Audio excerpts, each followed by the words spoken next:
গাজায় ইসরায়েলের বর্বরোচিত হামলার পর বিশ্বজুড়ে ক্ষোভে ফেটে পড়ছে মানুষ। চারদিকে যখন নিন্দার ঝড় বইছে, এমন সময় খোদ আমেরিকাও বাদ গেল না।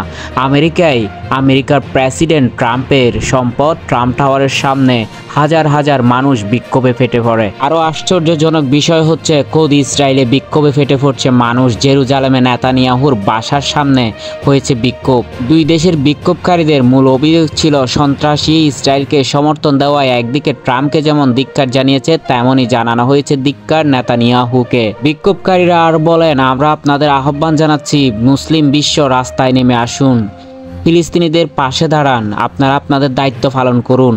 বিশ্বজুড়ে প্রতিবাদের মুখে বুধবার দেশটির গাজা উপত্যকায় হামলা চালায় নেতানিয়াহু সরকার। এই হামলায় বহু হতাহত হয়েছে বলে জানা গিয়েছে। গাজার স্বাস্থ্য মন্ত্রণালয়ের বরাতে ইরানের গণমাধ্যম জানিয়েছে, 2 দিনের হামলায় প্রায় হাজারের কাছাকাছি মানুষ নিহত হয়েছে সেখানে। এর মধ্যে রয়েছে বেশিরভাগ শিশু ও নারী।